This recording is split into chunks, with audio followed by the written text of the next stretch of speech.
Sana mapagpalang araw po sa ating lahat, mga ka-business namin minamahal.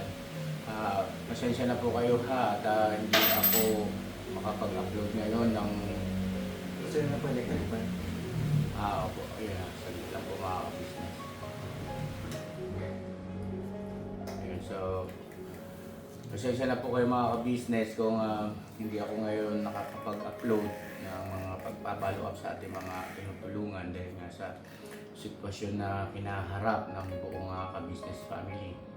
Alam naman natin lahat na si Intoy ay isang kagwang na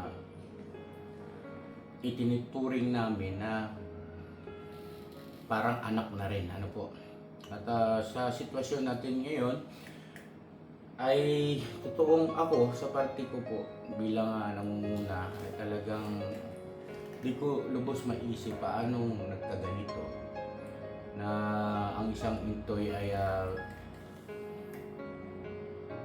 nagbago yung kanyang paraan ng pagharap sa mga iba't ibang uri ng sitwasyon o pinagdadaanan natin dahil nga alam naman natin sa mga nakaraan si Intoy ay marami nang napatunayan. Mga ka-business naming minamahal ay gusto ko rin pong iparating sa inyo na bakit hindi pa ako pumupunta doon sa bahay nila para siya kausapin kasama si mama ka-business dahil po sa in-advise kami ni Marilio ni Budang bilang isang graduating na bukas na gagraduate si Budang ng psychology at bilang nasa ganoong field mga ka-business ay hindi raw yun makakatulong na yung kanyang puso at isipan ay hindi pa handa dahil nga po sa batay doon sa napanood natin na vlog ng mag-asawa ay hindi niya raw maintindihan kung bakit ganoon ang kanyang nararamdaman at naiisip at ikinikilos. Nagtataka rin daw si Intoy sa kanyang sarili na hindi naman siya ganun dati. Diba? So, kailangan ng isang pagpapayo mula sa isang eksperto o sa larangan ng ganyang may kinalaman sa behavior ng tao, mga ka-business namin minamahal at salamat na nga lang at yun nga si Budang ay bukas ka-graduate na, so malaking bagay, malaking tulong talaga. Anyway, andito si Dave at saka si Papa Dins. Pinuntahan mo, di ba boss, ano bang nangyari doon? Mga ka-business, ang vlog na ito ay gusto ko rin pong hingin yung opinion ng aking dalawang anak kasi mahal nila yan si Intoy hindi rin biro ang pinagsamahan nila at sa ngayon kasi mga anak si Intoy ay para bagang nagpapaalam na uuwi na lang ng probinsya at mamuhay ng alam mo yun malayo sa mundo ng social media ay gusto ko marinig muna yung inyong mga side sa bagay na yan para kung sakali dumating yung pagkakataon na pwede ko na siyang kausapin namin ni Mama ay at least may isa lang alam ko rin yung inyong mga saloobin sa bagay na yan. Siguro si Papa Dins, ano mo ron ano bang naging obserbasyon mo nung pumunta ka sa bahay nila? Opo, nung pumunta po kami sa bahay nila, yun nga, napanood naman po nila yung pagpunta namin doon. Pero iba rin po yung pakiramdam pagka nandun ka talaga. Iba rin yung napanood, siyempre iba yung sa video, pero iba rin yung pakiramdam. At yun nga, nandun naman siya nandun narinig naman niya kami. At grabe yung, alam mo yung coldness, baga malamig. At sabi nga ni Nika nung pagpunta namin doon, mga 15 minutes pa lang daw po nung galing siya sa labas at kakauwi lang. At nantay ko siya na lumabas. Kung matitiis ba ako nito ni Intoy na labasin o kami. Kasi gano'n naman yun eh. Pagka alam nyo na may nagbablog o ano, may bisita siya, talagang lalabas po siya eh. Mm. So inantay ko po siya sa madalit sabi na lumabas. Kaso siyempre ako hanggang sa umaba na nga po yung vlog, nagpasya na po ako na tapusin yung vlog at yun, nalulungkot po ako nung time na yun hanggang sa pag-uwi nga namin. Para po akong lumulutang time na yun. Kasi hindi naman ganun talaga si Intoy. Ang Intoy na nakilala namin, ramdam mo yung pagmamahal ko niya off cam. Ngayon sobrang lamig na ako. At sabi nga po ni Papa, parang magpapaalam umuwi. Yun ang napanood ko kasi po doon sa vlog nila. Itong previous lang po, mga ka-business. At, Opo. Ayun din po yung sabi rin pala ni Nika nun sa akin. Kasi tinanong ko siya nun eh. Sabi niya, minsan daw parang nasasabi sa kanya ni Intoy na gusto nga daw po umuwi ni Intoy. At parang ayaw na niya ng social media. Yun naman, yung para sa akin naman, Toy, ano po kung napapanood mo ito, pumunta tayo sa bahay niyo. No, ilang beses tayo nag-tour. Nakita namin yung sitwasyon mo. Kinuwento mo sa akin. Personally, nakita mo sa akin yung ginagawa ninyo ng tatay mo. Noon, madaling araw pa lang, mangunguha kayo ng mga maliliit na isda doon sa bakawan, sa mga bakawan doon. Gaya pa kayo ng ilog. Diba, mga kababi, mga ka-business, kung napanood niyo po yung vlog namin. Madaling araw pa lang ho, yun ang ginagawa nila Intoy. At kapag hapon naman, magkukupra. Eh para sa akin, dito ko na sa mundo ng social media, sayang naman yung oportunidad, no? Gaya nga ng binibili ni Papa sa social media, kailangan matibay ka. Sa mga komento, talagang ganyan.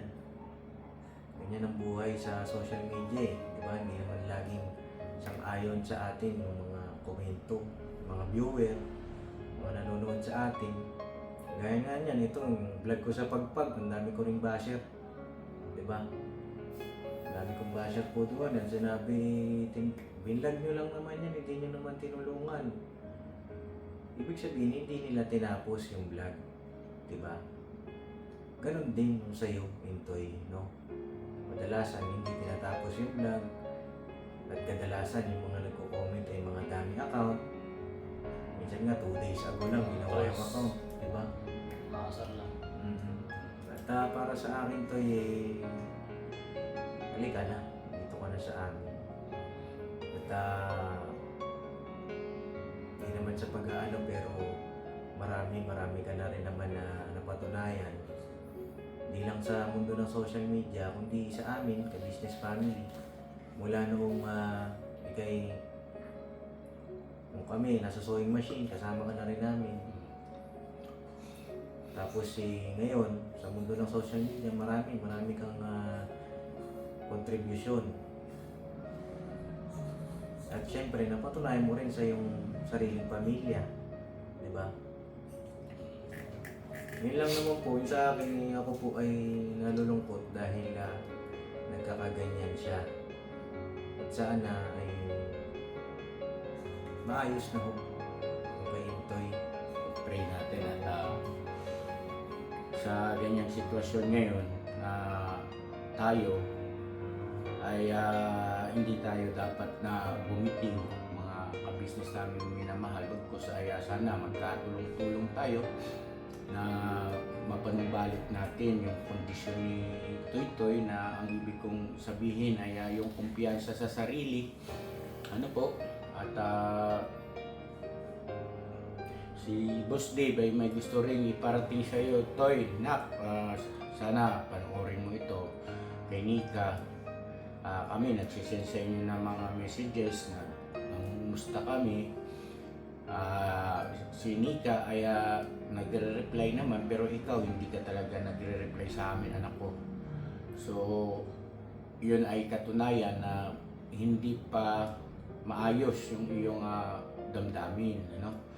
At bago si Dave magsalita ay gusto ko lang pong sabihin sa inyo na meron akong ipapahayag mamaya pagkatapos magsalita ni Boss Dave o maglabas din ang kanyang saloobin tungkol sa pangyayaring ito dahil sa mabigat ito mga ka-business, sa totoo lang, mabigat ito.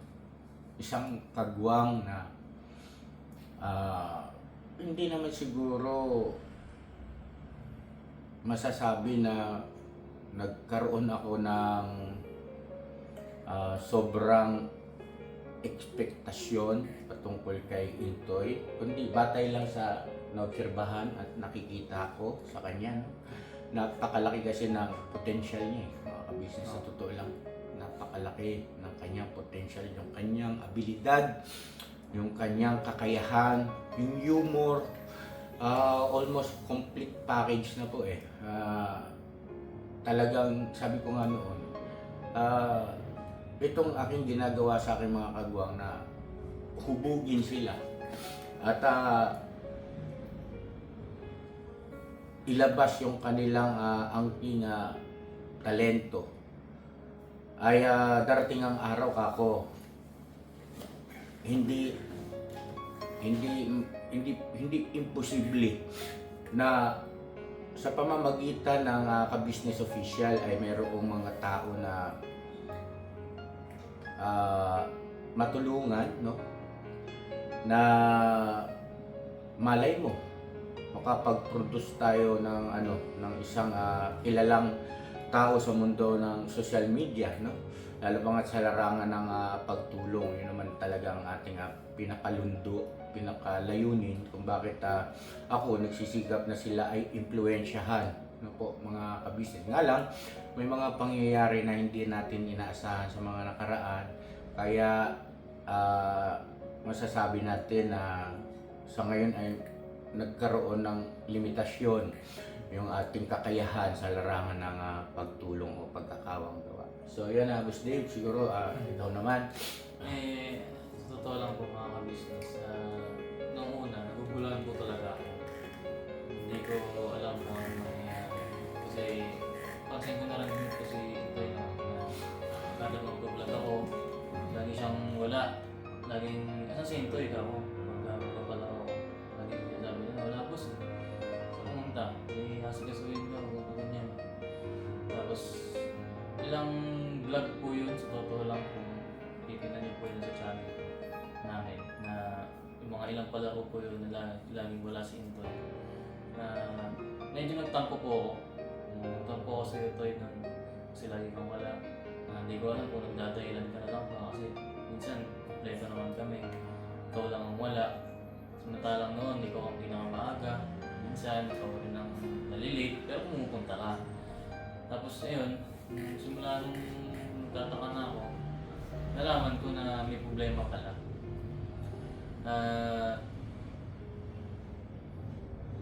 Para sa akin hindi tayo makakaiwas sa problema kasi talaga eh.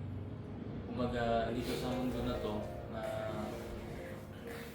yung problema ay hindi na maaalis yan. Kumbaga, lagi mo na yung kalaban. Kumbaga, pautakan na lang kayo ng problema kung sino mananalo sa inyo. Di ba? Kung paano mo dadalhin yung problema. Ako, masasabi ko sa iyo, Toy, bukas naman yung bahay. Kasi kung may problema ka, huwag mo sarilihin. Di ba? Huwag mo suluhin. Kasi sa lahat ng taon na napagsamahan natin, na mga kagwang, tsaka ng first family, kailanman na hindi naman namin na isip na baliwalain yung isa't isa kapag may mga ganyan yung mga problema.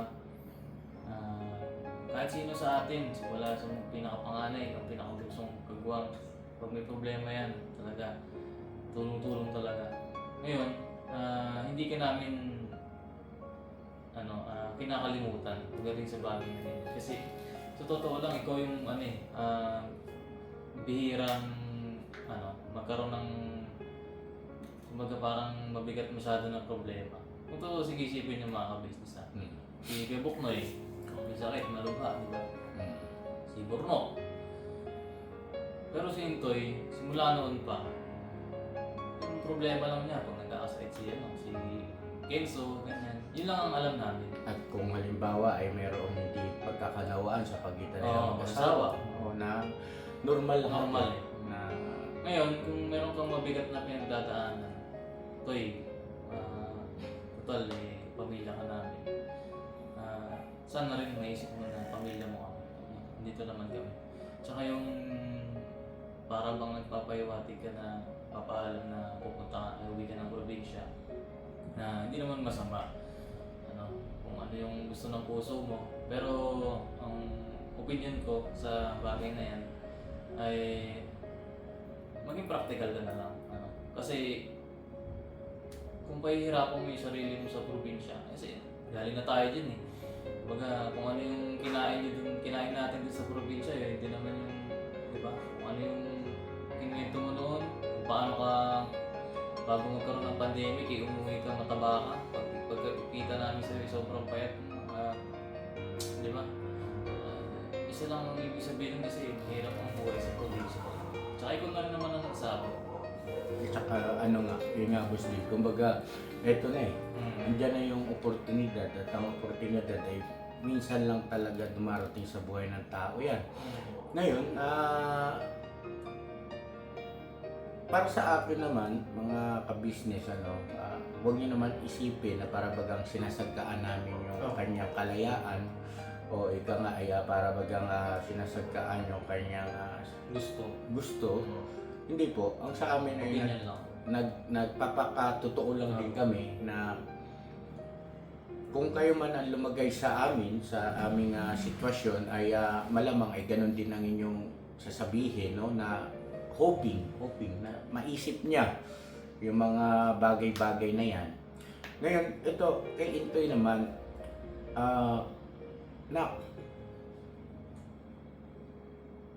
Toy, wala kaming sama ng loob sa'yo. At hindi mangyayari yun. Napagdududahan ka ni Kuya at saka ni ate mo. Yung naging pag-uusap natin doon sa nagpunta tayo sa bahay ni Bob, ay wala akong layunin na ikay mapahiya. Yun ay isang casual lang na pag-uusap na ang ipinagtaka ko, bakit ganun ang naging reaction mo? Ngayon, naintindihan ko na kung bakit. Kasi, meron palang sa mga nakaraan na labis mong dinamdam o naapektuhan ka sa mga nababasa mong comments, no? Doon sa mga vlog sa iyo at saka sa akin na patungkol nga sa inyong dalawa ni Nika. At naman, Toy, huwag naman ganyan. Bigyan mo ng pagkakataon si Kuya at saka si ate na mag-usap tayo. At ngayon pa lang, ipinagpapauna ko sa iyo na hindi sumama ang loob namin sa iyo, Toy, kahit kailan. At hindi ka namin pinagdududahan. Yung tanong na kung meron ba, pinapatanong ni Mama kung meron ka na bang natanggap. Kasi nga, diba pinakita ko naman sa iyo yung message na mayroong dumating din sa kanya mensahe na nagtatanong, Mrs. Ka-Business, natanggap na po ba ni Hinto yung pinadala kong pera? So, ibig sabihin ay kailangan lang din nating totoo sa ating mga manonood, na ibig sabihin ay sa pamamagitan sana ng vlog na yon ay kung halimbawa na meron ay makapagpasalamat ka na rin na mapapanood, siyempre natural, nung ating viewer na nagpaabot sa'yo ng pagmamahal. At ang iniisip ko nga noon na halimbawa meron, ay bibiruin pa kita na ay, ayos ata, ibig sabihin. Oo, baka naman, no? Kahit na ano lang, yung paboritong tinapay namin ni ate mo, yung kababayan, mga ganun kasi, hindi naman kami di ba? Kasi bahagi ng aking pagtuturo sa inyo yan, yung pag-share ng blessing. Hindi kami nangihingi, pero andun yung aming pag-iimpluwensya na pagka tayo ay tumanggap ng biyaya, ay wag natin kalimutan na mag-share kahit sa maliit na paraan man lang. Yun lang naman ang akin sana ron Kaya lang, napansin mo doon, di ba, Toy? Nung napansin ko sa iyo na iba yung naging aktwasyon mo, ay binago ko rin ang sarili ko eh. Sabi ko, di, wala yun. Di ba, gumanon ako. Kaya lang, parang it's too late. Nasaktan na siya. Oo, Parang, ano siya eh, parang nasa limba siya. Oo, na para bagang ang nangyari, Toy, ay patungkol doon sa nakaraan mo. Okay. Which is, walang ganun na. Walang ganun. Kumbaga yun ay casual na pagtatanong lang. At nung sinabi mo nga na wala, di ba sabi ko, kung sinabi mong wala, eh syempre sa'yo kami maniniwala. At ang sabi ko, magkakaroon tayo ng pag-iimbestiga, hindi ikaw ang imbestagahan, kundi yung nag-chat, yung nag-message, na ngayon nga, pinatrace ko kila Boss Dave tsaka kay Papa Dins, dami yung account. At ang profile niya ay dagat. No? Papa Dins, ano paki-share nga sa ating mga viewers yung tungkol doon? Yun po, yung account po ay kagagawa lang. At wala rin po masyadong mga post yung account. Hindi lang din yung mga friends niya. Oo, halos kagagawa lang. Ilan naman yung mga basic na titingnan mo sa isang account. Kung dami ba siya o hindi. Kung peke ba siya o totoo. Kasi may kita mo naman doon kailan ginawa yung account. Anong taon, ilang months na ba, ilang weeks. May kakagawa lang din yan. Tapos hindi yung friend niya. Hindi lang. Basic lang naman mga. So yun nga po, no? So siyempre si Mama Ka Business, na naka-receive siya ng ganong mensahe, ay walang aligaga din na pakitanong mo nga kay Intoy. Kasi para replyan niya rin sana na ay maraming salamat po, natanggap na daw po, no? Kasi nakakaya naman po din sa mga sponsor na baga, malilate kami mag-reply. Yes, pagka ganyan.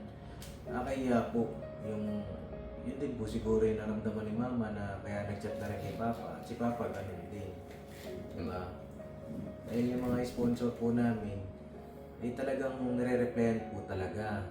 Kumbaga ina-accommodate. Lahat naman po na-accommodate. Kahit yung mga humingi ng tulong. Na-accommodate din yan. Nga lang kasi, talagang kagulat-gulat mga ka-business yung kanyang naging reaction to. Pero yun nga sabi ko sa'yo, anak, ito naiintindihan kita ha, at hindi sumama ang loob ko. Nagulat lang si Kuya. At hindi magbabago ng dahil lang doon. Iisipin mo na magbabago yung pagmamahal ko sa iyo, sa inyong mag-asawa, kami ni ate mo. Hindi mangyayari yun, Toy. Malayo-layo na rin yung lakbay natin, di ba? Tsaka hindi biro yung mga pinagsamahan natin. Ikaw, kilala kang lubusan ng mga anak ko at pinagkakatiwalaan ka nila. At nakikita namin yung mga sakripisyo mo rin para sa kapakanan ng buong pamilya natin, sa ka-business family. Ramdam na ramdam namin yung pagmamahal mo na sa isang mata. Eto na tayo ngayon. Ang sa akin lang, mas naiintindihan ko mga anak, yung paliwanag ni Budang bilang isang psychology student at graduating na bukas graduate na, salamat sa Panginoon Diyos at congratulations kay Budang, ano po, bagaman siya ay hindi pa natin masasabing professional, pero syempre ay yung kanyang pinag-aralan ay pwede niya rin gamitin para makatulong, no?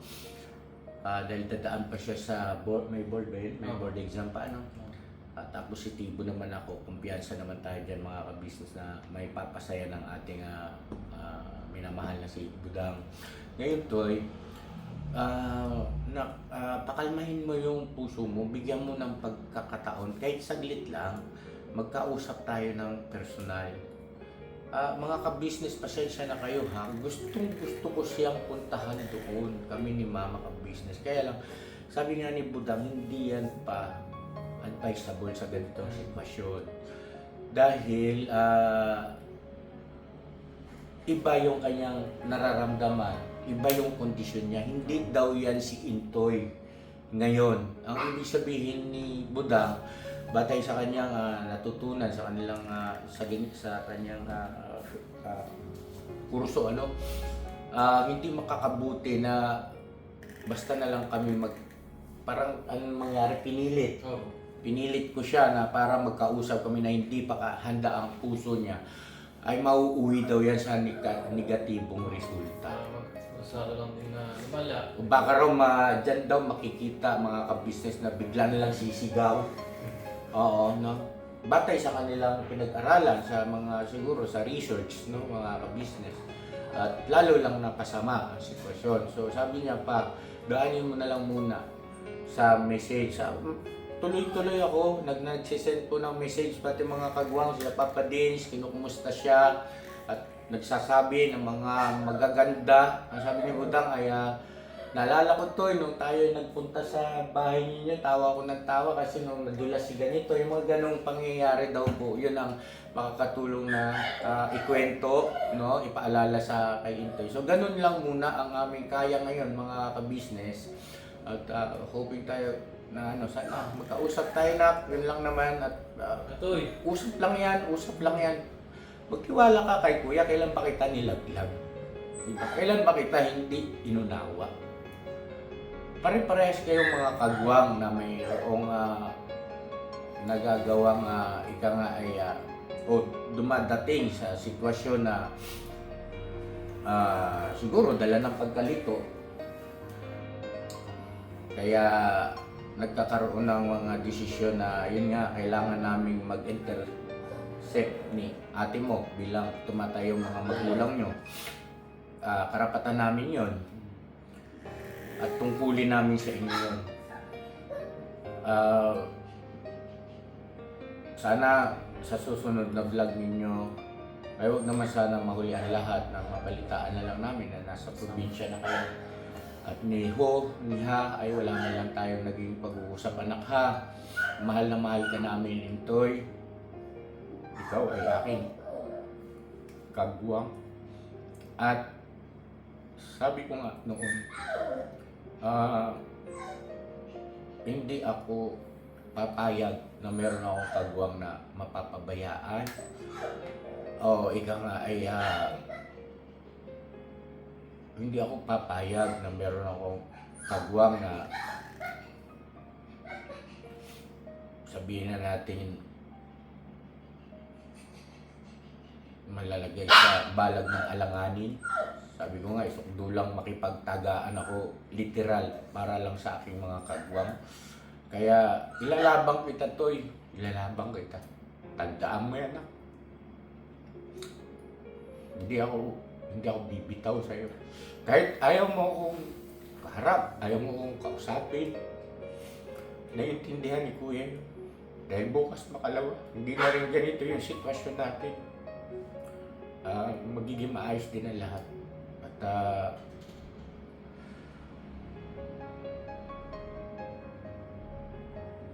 masama ba loob mo sa akin, Toy? May pagdaramdam ka ba sa akin? Gusto ko rin malaman. Para naman, maihayag ko yung aking side, no? At, pasensya ka na, ha? Dahil sa pagkakataon na yun, nawala sa isip ni Kuya na sa mga nakaraan pala ay naapektuhan ka sa mga komento ng mga viewers, ng mga pambabash. Pasensya ka na, at hindi ko kasi nakita sa iyo yung kahinaan pagdating sa ganyang bagay at naintindihan ko talagang ganun. May mga nangyayari na hindi natin sukat akalain. Basta nangyari na lang. So yun, Toy, mahal na mahal ka namin. At andito yung dalawa mong kapatid. Kaya mo bang tiisin na iwanan na lang si Papa Dins saka si Boss Dave, sa akin lang sana na okay lang naman na umuwi kayo ng probinsya, magpaalam ka, pero wag sa ganitong sitwasyon. Masakit to sa amin Gusto ko, nung uuwi kayo, masaya lang sana lahat, walang problema, na ang dahilan ay merong hindi pagkakaunawaan. Mahirap yun mahirap yun. Sinika Anika, salamat sa pag-reply mo sa mga mensahe namin, at least kahit paano na-update mo kami kung ano yung sitwasyon nyo talaga dyan. So yun lang ang sa akin, mga ka-business, at kailangan namin ang panalangin, no? Para dito sa aking kagwang na si Intoy. Boss Dave, Dins, bago natin tapusin ang video, Yun po, dun sa mga bago po tapusin yung vlog, gusto ko lang sabihin na yung sa mga nagko-comment, pasuyo po, no, ang i-comment nyo po sana ay encouragement. yes. Huwag po yung i-recommenda nyo sa bawat panig para pagwatak-watakin, huwag naman po sana. Kasi masakit din po yan para sa amin. Sana po ay maging magulang din po kayo. Maging magpaka-magulang. Kumbaga iturin nyo kaming mga anak ninyo. Yun lang naman po yun sa akin. At kung kayo Toy naman, mahal na mahal ka namin Toy. Dito lang kami. No? Yun lang po yun sa akin. Toy, hindi tayo nakakaroon ng basketball po Teka na. Sayang naman. Diba?